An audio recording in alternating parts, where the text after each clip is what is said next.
네, 오늘 본문의 말씀을 가지고 이렇게 제목을 정했습니다. 복을 받으라입니다. 복을 받으라. 지난 수요일부터 사순절이 시작되었습니다. 사순절 새벽 예배도 함께 시작되었고요. 이미 사순절이 시작되면서 많은 분들께서 사순절 특별 새벽 예배에 참여해주고 계십니다. 특별 새벽 예배에 참여하시는 모든 분들을 이 자리를 빌어서 다시 한번 감사를 전해드립니다. 이 기간에 하나님의 은혜가 모든 분들의 삶의 자리에서 더욱 깊게 체험되고 나눠지기를 간절히 기도합니다. 여러분, 아직 늦지 않았습니다. 지금부터라도 예배당과 온라인으로 함께 참여해 주시길 다시 부탁드리도록 하겠습니다. 선물이 있습니다. 네, 여러분 선물 있는 것을 잊지 마시고요. 네, 참여해 주시길 부탁을 드리겠습니다. 여러분, 사순절의 의미를 이미 잘 아실 겁니다. 그런데 다시 한번 간단하게 설명을 드리도록 하겠습니다. 사순절에 대해서 온라인으로 여러분께서 구글링을 해보시면, 서칭해 보시면 제일 먼저 떠오르는 게 위키피디아라는 그 사이트에서 보여주는 데피니션입니다. 어떻게 돼 있냐면요, 부활절을 앞두고 약 40일간 몸과 마음을 정결하고 경건하게 하며 지내는 기독교의 절기를 말한다. 즉, 부활절을 경건히 준비하는 절기로서 그리스도의 순환을 생각하며 매일 성경을 읽고 참회, 금식, 단식 등을 병행하기도 한다라고 정의되어 있습니다. 자, 이러한 내용이 충분히 여러분 이해가 되실 겁니다. 위키피디아가 이렇게 정의해 놓았기 때문에 우리가 그것을 따라가는 것이 아니라 기독교인들이 어떻게 사순절을 보내고 있는지를 관찰하는 가운데 정리한 내용이 이것입니다.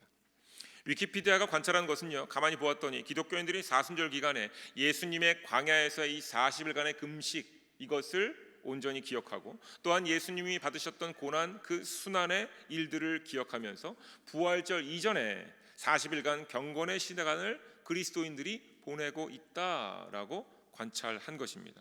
아마도 많은 분들이 사순절을 이렇게 이해하시고 이렇게 보내고 계실 것이라 생각을 합니다. 예수님께서 세례를 받으시고 광야로 이끌리셔서 40일간 금식을 하신 것과 예수님께서 십자가에 오르시기까지 경험했던 수많은 고난과 그 안타까운 핍박과 어려움들, 이것들을 기억하면서 경건의 시간을 보내야 한다라고 생각하셨을 겁니다. 자, 많은 기독교인들이 이와 같은 생각을 했을 것 같은데, 가만 보니까 제가 조금 더 이것을 리프레이즈해서 아마도 많은 기독교인들 가운데는 이런 생각이 더 많았을 것 같다라고 생각이 듭니다. 한번 들어보시지요. 우리를 위해 이 땅에 오신 예수님께 감사를 드리고, 예수님께서 행하신 그 40일간의 금식과 예수님께서 이 땅에서 받으셨던 그 고난, 그 순환에 우리도 동참하자라고 생각하는 것 같습니다. 우리도 그 고난에, 순환에 동참하자라고 생각하시는 것 같습니다. 우리를 위해서 이 땅에 오셔서 고난을 당하신 예수님을 기억해야 하는 것이 맞습니다. 그런데 예수님의 고난에 동참하자, We are going to participate in the suffering of Jesus Christ. 만약에 이렇게 생각했다면 이것은 왜곡된 생각입니다. 우리가 예수님이 받으셨던 고난에 동참한다고요? 왜냐하면 예수님께서 당하신 고난은 정확하게 말해서 우리가 받아야 할 고난이었습니다. 죄를 짊어지고 십자가에서 죽어야 할 고난은 바로 죄인들이 감당해야 될 우리의 고난이었습니다. 십자가에서 죽은 뒤에 사람이 부활할 능력이 없지요. 만약에 하나님께서 은혜를 베푸셔서 우리가 십자가에서 죄를 짓는 것 때문에 죽었다 할지라도 다시 살아난다고 가정해 보지요. 그럴지라도 우리는 또다시 죽어야 됩니다. 왜냐? 죄 때문에이지요. 그렇기 때문에 사람들은 죽음을 피할 수 없는 상태가 된 것입니다. 그런데 이런 죽음에서, 이런 사망의 죽음에서 우리를 구원하시고자 예수님께서 오신 겁니다. 따라서 예수님께서 이 땅에 오신 것은 예수님께서 사람들을 죽음에서 건져내시려고 행하신 사건이지요. 더 정확히 말하면 예수님께서 우리 사람들의 죽음, 영원한 사망에서 우리를 건져내시고자 인간들의 고난, 우리의 suffering에, 우리의 고난에 동참해 주신 겁니다. 그래서 이 고난을 더 이상 고난이 아닌 것으로 바꾸어 놓으신 겁니다. 사순절에 40일간 내가 좋아하는 것을 끊고자 생각했다면 이것은 예수님의 고난에 참여하는 생각을 가진 사람들이 하는 행동이자 이해입니다.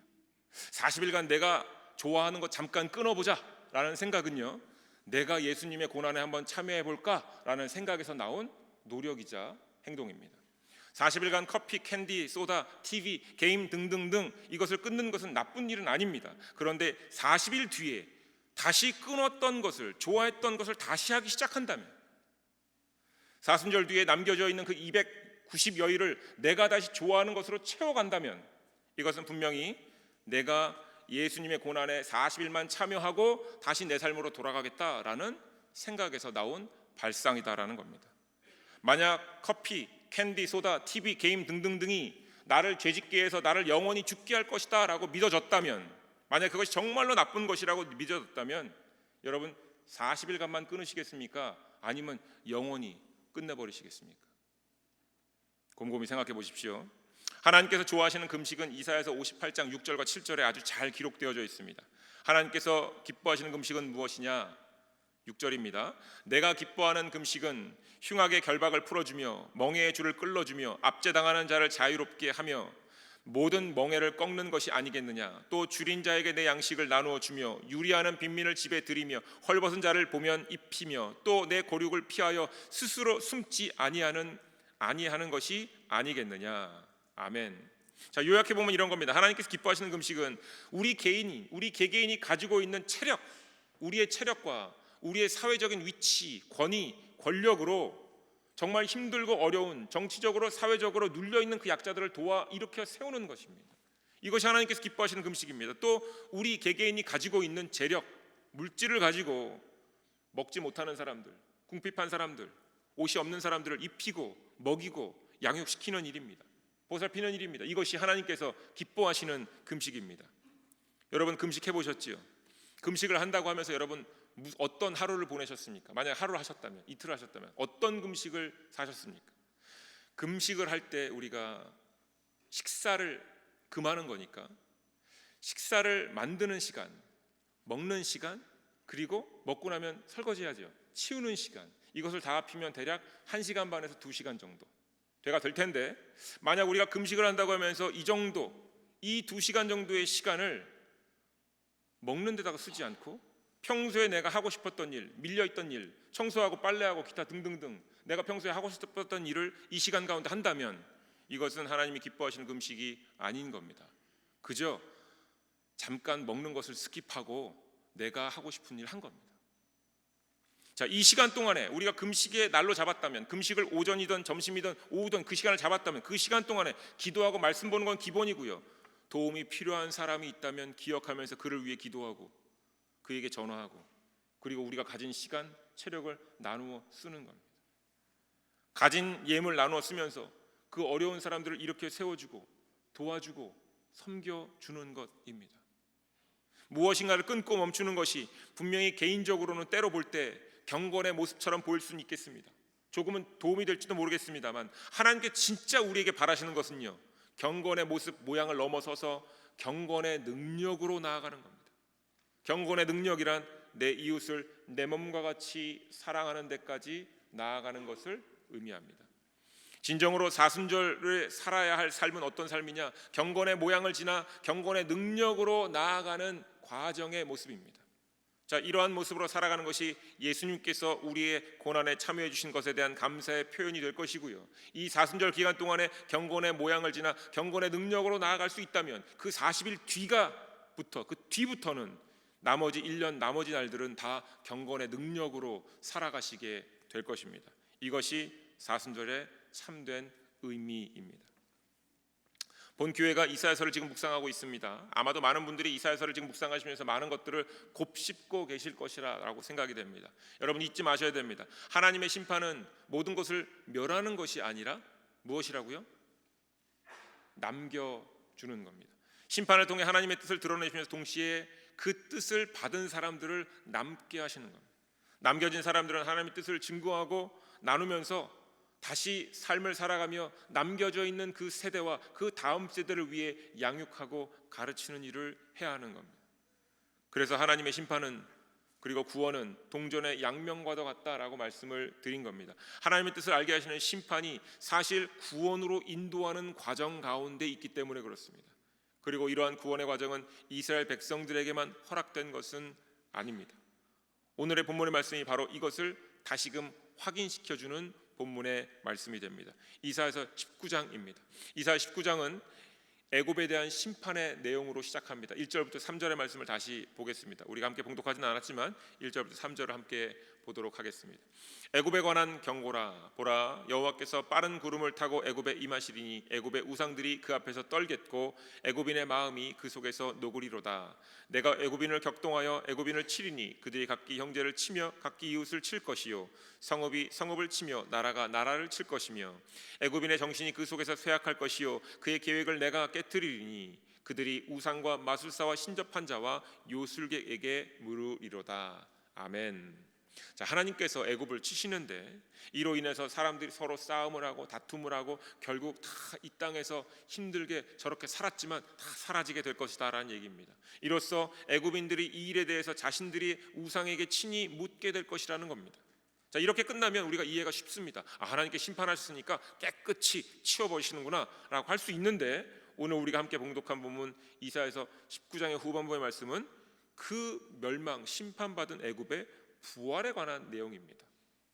18절부터 20절까지의 말씀 다시 봅니다. 그날에 애굽 땅에 가나안 방언을 말하며 만군의 여호와를 가르쳐 맹세하는 5 성읍이 있을 것이며 그중 하나를 멸망의 성읍이라 칭하리라. 그날에 애굽 땅 중앙에는 여호와를 위하여 제단이 있겠고 그 변경에는 여호와를 위하여 기둥이 있을 것이요 이것이 애굽 땅에서 만군의 여호와를 위하여 징조와 증거가 되리니 이는 그들이 그 압박하는 자들로 말미암아 여호와께 부르짖겠고 여호와께서는 그들에게 한 구원자이자 보호자를 보내사 그들을 건질실 것임이라. 아멘. 자, 애굽 땅이 심판을 받는데 동일한 본문 말씀 가운데 이제 애굽 땅이 그 땅 안에 여호와의 제단과 기둥이 생기겠다라고 말씀하십니다. 애굽 땅에 여호와를 부르짖는 소리가 들릴 것이고 또한 애굽 땅에 한 구원자, 보호자가 등장할 것이다 이렇게 말씀하십니다. 근데 이것이 끝이 아닙니다. 21절부터 31절 말씀을 다시 봅니다. 여호와께서 자기를 애굽에 알게 하시리니 그날에 애굽이 여호와를 알고 제물과 예물을 그에게 드리고 경배할 것이요 여호와께 서원하고 그대로 행하리라. 여호와께서 애굽을 치실지라도 치시고는 고치실 것이므로 그들이 여호와께로 돌아올 것이라. 여호와께서 그들의 간구함을 들으시고 그들을 고쳐 주시리라.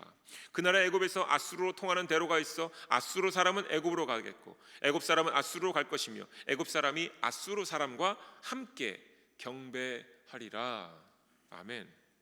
자, 애굽이요 여호와 하나님께 제사를 드리고 경배하고 서원하고 그대로 행한다라는 겁니다. 또 여호와 하나님께서 애굽의 간구를 들으시고 그들을 고쳐주시고요 애굽은 여호와께로 돌아온다 이렇게 말씀하십니다. 심지어 애굽뿐만 아니라 아수르도 모두 이러한 상황 속에서 함께 하나님을 찬양하게 될 것이다 이렇게 말씀하십니다. 자, 마지막 구절이요 24절과 25절은요 사실 더욱 놀랍습니다.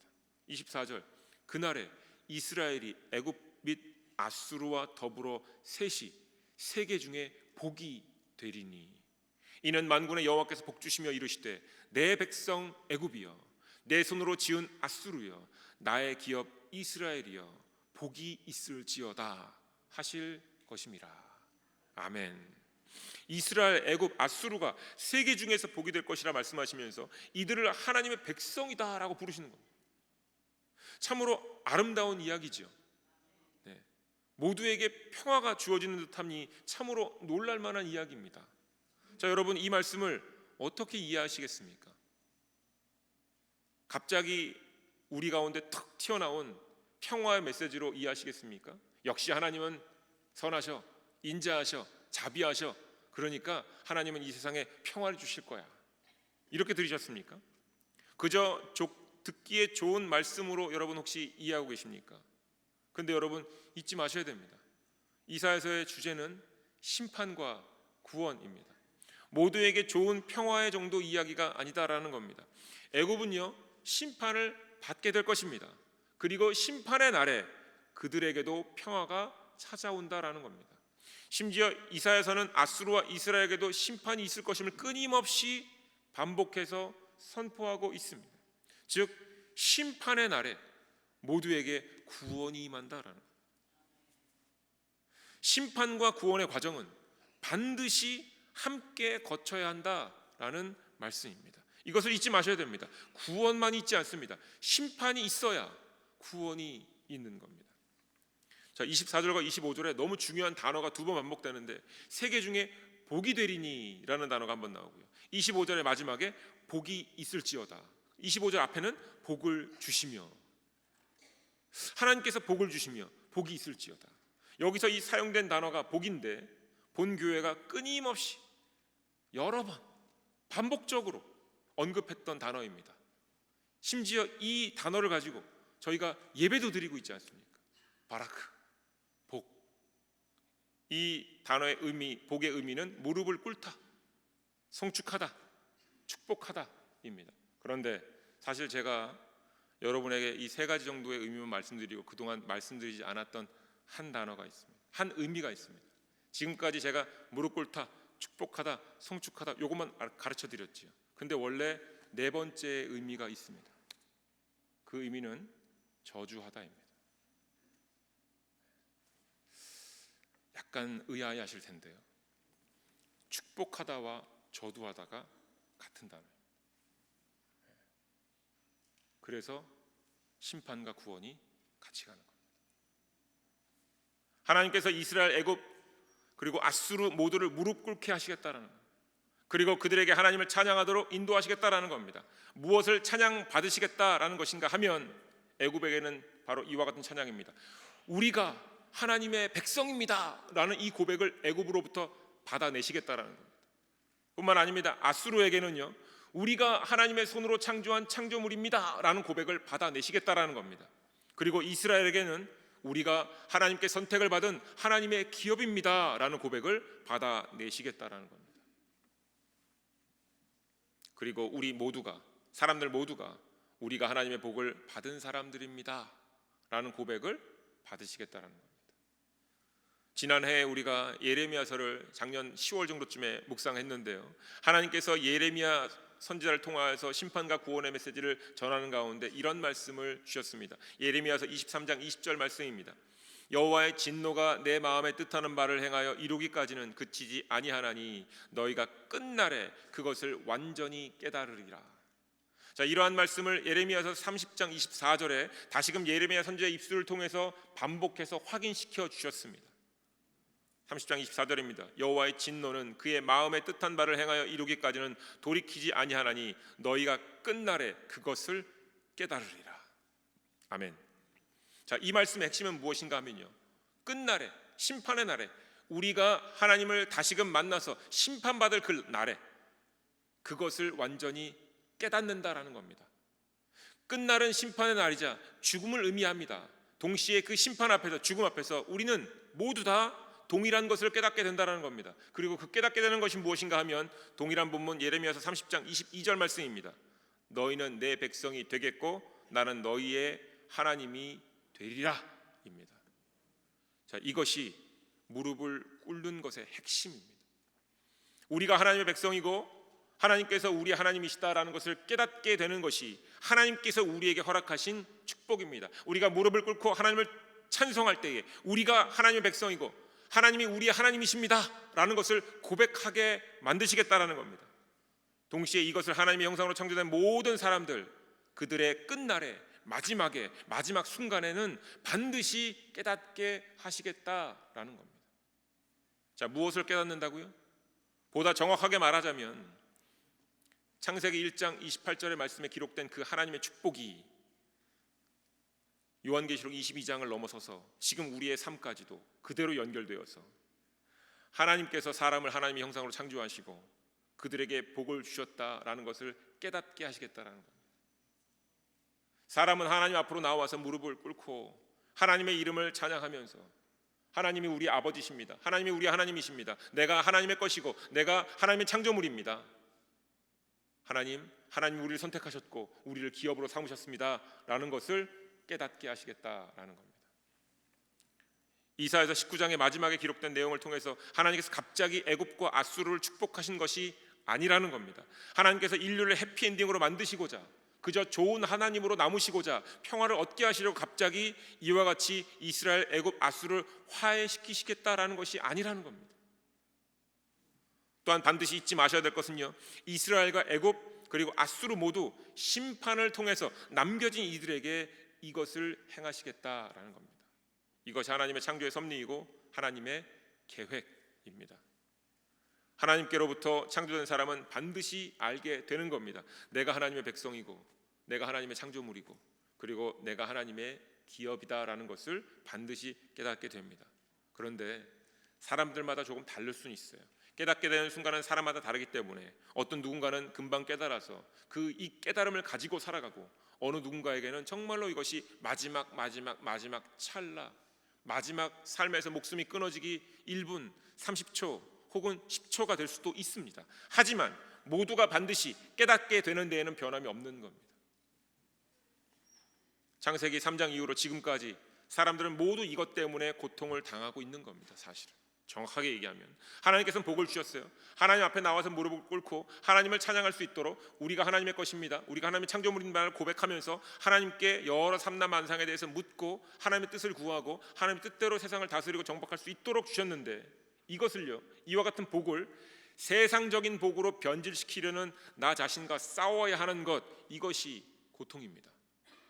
이러한 고통을 우리가 지금 안고 있는 겁니다. 아담이 경험한 고통도 바로 이와 같은 고통입니다. 하나님 앞에 무릎을 꿇고 하나님 앞에서 온전히 무릎을 꿇고 하나님께 묻고 뜻을 구하여 이 선악과를 먹어도 되겠습니까? 안 되겠습니까? 됩니까? 안 됩니까? 다시 한번 묻고 할 수 있는 시간을 본인이 내려놓고는 결국에 자신의 위상을 높이고자 세상적으로 바라볼 때에 좋아 보이는 그 복을 선택했다는 것 뿐만 아닙니다. 믿음의 조상 아브라함도 마찬가지지요. 하나님 앞에 무릎을 꿇는 복을 잊어버렸습니다. 잃어버린 세상이 오래 가니 하나님께서 일부러 아브라함을 선택하셔서 그를 갈대아 우르를 떠나게 하시면서 이제 복의 의미를 redefine 할 수 있도록, 새롭게 정립할 수 있도록 인도하시는 겁니다. 그 가운데 하나님께서 재물이 늘어가는 상황을 보게 하셨지요. 그런데 재물이 늘어가는 상황이 축복이 아님을 본인이 느끼는 겁니다. 치욕스러운 두 번의 사건을 통해 본인의 그 재물이 늘어가자, 재물이라는 것은 치욕적인 순간에도 늘어갈 수 있는 것이구나, 그렇다면 이것은 진정한 복이 아니구나라는 것을 깨닫게 하신 겁니다. 다윗도 마찬가지입니다. 왕이 되었고요, 재물과 권력이 늘어났지만 이것은 자신의 삶을 더욱더 복잡하게 만들고 수많은 사람들이 자기 주변에서 정치적인 일들을 행하는데 본인을 이용하는 것을 느끼게 된 것입니다. 하나님을 잊어버리자, 하나님 앞에 무릎을 꿇는 복을 잊어버리자 삶의 모든 것이 고통이 되는 것을 다윗도 경험하게 됩니다. 그리고 많은 우리들이 이러한 삶을 통해서 우리의 삶의 마지막에 이 모든 것들을 깨닫게 하시는 것을 보게 되는 겁니다. 참된 축복이 무엇인지의 삶의 마지막 언저리에서 이것을 깨닫게 되는 겁니다. 즉 하나님을 제대로 알고 하나님의 뜻을 쫓아 살아가는 것이 진짜 복임을 깨닫게 되는 겁니다. 사랑하는 교회 여러분, 우리도 사실 마찬가지의 입장입니다. 하나님 앞으로 나와서 무릎을 꿇는 것, 하나님을 더 알아가는 것이 우리에게 축복임을 우리가 알고 있지요, 배웠지요, 경험했지요. 그럼에도 불구하고 여전히 우리의 삶에서 재물, 권력, 그리고 육신의 건강이라는 것은 좋은 것으로 여깁니다. 건강을 잃으면 나쁜 것이고요, 재물과 권력이 없으면 나쁜 것이다라고 여기는 것, 결국 세상이 가르쳐준 복과 하나님의 복을 자꾸 섞어서 헷갈리는 삶을 살아가고 있다라는 겁니다. 그런데 이것을 해결하려면 지속적으로 하나님의 복에 대해서 우리가 입술로 고백하고 삶에서 훈련받아야 됩니다. 세상이 지속적으로 끊임없이 세상이 우리에게 아주 어렸을 때부터 성인에 이르기까지 세상이 끊임없이 지속적으로 우리에게 세상의 복을 교육시키고 가르치고 시간을 더 투자할 수 있도록, 노력을 더 할 수 있도록 계속 우리를 이끌어갑니다. 그러다 보니 우리도 우리 자녀들에게 좋은 학교 가야 되고 좋은 직장 가야 되고 프로모션 해야 되고 좋은 집 사야 되고 잘 살아야 되고 건강해야 되고 이 모든 것이 복이다라고 우리도 모르게 가르치거나 혹은 세상이 그렇게 가르칠 동안에 우리는 방관하고 있습니다. 더 많은 시간과 노력을 하나님의 복에 대해서 가르치고 훈련받고 살아가야 함에도 불구하고 그렇게 살아가지 않고 있습니다. 세상의 복과 하나님의 복이 다르다는 것이 정확하게 이해가 되도록 필요한 시간, 체력, 훈련이 우리의 삶에서 채워져야 하는데 이것이 채워지지 않을 때 하나님께서 보시기에 하나님의 복을 깨닫는 길이 우리에게 막혀 있다고 보일 때 하나님께서 행하시는 것이 심판입니다. 하나님께서 하나님의 인식의 차원으로 우리를 부르시는 것이 고난입니다. 우리가 좋은 것, 우리가 보호하고 싶은 것, 이것을 다 가드를 띄어내시고 우리에게 한두 가지를 잃게 하시면서 우리의 인식의 차원이 무너지는 것을 경험케 하시면서 하나님의 인식의 차원으로 우리를 부르시는 겁니다. 너희들이 붙들고 있었던 것이 진짜 복이 아니다인 것을 알려주시는 것을 그때 우리는 고난받고 있다라고 얘기한다라는 겁니다. 사랑하는 교회 여러분, 지금 고난 또는 심판 가운데 있다고 느끼시는 분들이 계십니까? 나는 너무나도 힘들고 어렵다라고 느끼시는 분들이 계십니까? 그렇다면 지금이 바로 하나님께서 부르시는 때입니다. 하나님 앞으로 나와서 무릎을 꿇고 하나님이 누구신지를 묻고 따지고 구하고 씨름하고 하나님께 투정도 하고 하나님 앞에 고함도 지르고 비명도 지르고 살려달라고 하나님께 매달려야 되는 시간이 바로 지금인 것입니다. 만약 그렇게 하시면 반드시 하나님께서는 다시금 마음 안에 평안을 선한 길로 인도하시면서 하나님의 복이 무엇인지를 깨닫도록 인도해 주실 것입니다. 현대의 가장 큰 도전은 무엇이냐? 하나님은 사랑이시고 선하시다라고 쉽게 단정하여서 이것을 보편화시킨 겁니다. 그래서 하나님께서 부르시는 그 고난과 때로 심판까지도 괜찮다 여기게 만듭니다. 하나님께서 다 아시니 하나님 앞으로 나오는 시간도 짧아도 괜찮다. 우리가 바쁘니까 하나님 다 아시니까 5분만 기도해도 하나님은 충분히 들으실 것이다. 하나님은 선하시니 우리를 반드시 선한 길로 인도해 주실 것이다 하면서 하나님의 그 강한 부르심을 외면합니다. 그러면서 그냥 내가 앉은 자리에서 눈물 흘리면서 기도하는 것만으로도 괜찮다, 이 정도도 족하다라고 여깁니다만 이것이 위험한 것임을 아셔야 합니다. 우린 이 질문에 대해서 요즘 특세를 통해 씨름하고 있습니다. 그렇지요? 씨름해야 될 때는 씨름을 해야 됩니다. 야곱처럼. 씨름하지 않으면 얻어낼 수 없는 것들이 있다라는 겁니다. 그리고 씨름하지 않으면요, 세상이 가르쳐주는 복 가운데 휩쓸려 갈 수밖에 없습니다. 결국 우리 몸에 편하고 마음에 편하고 입에 편하고 눈에 편한 것을 따라갈 수밖에 없습니다. 이것을 끊어내지 않으면, 이것을 끊어내는 유일한 방법은 하나님과의 씨름인데 이것을 하지 않으면 결국 그 단계로 나아가지 못합니다. 자, 그러니까 여러분 새벽 예배 나오셔야 됩니다. 새벽 내 나오셔서 같이 말씀 가지고 씨름을 하셔야 됩니다. 여러분, 만약에 지금 고난도 아니고 심판도 아니고 그냥 평안하고 좋다, 내 삶은 하나님 thank you everything, I'm okay, 만약 이러시다면 자녀분들도 걱정이 없고 내 삶에도 크게 문제가 없고 그냥 조금씩 약해져가는 내 아픔, 육신의 아픔 정도만 고민하고 계시다면 지금 하나님 앞에 나와서 무릎을 꿇고 계신지 확인하셔야 돼요. 만약에 그렇지 않으면 또 다른 어려움이, 고난이 찾아올지도 모릅니다. 그런데 요즘 현대의 가장 큰 어려움은요, 고난이 찾아와도 고난인 줄 모른다라는 겁니다. 그게 가장 큰 어려움입니다. 이것에 여러분들 깨어 계셔야 됩니다. 또한 각기 다른 상황 속에서 하나님 앞에 나와서 무릎을 꿇고 계신 분들이 계시다면 그분들을 예수님의 이름으로 간절히 축복합니다. 여러분들이 하시는 이 모든 과정이, 이 무릎 꿇는 과정이, 하나님께 간구하는 과정이 여러분에게 반드시 축복의 길이 될 것입니다. 하나님께서 하나님을 알려주시길 누구보다도 원하십니다.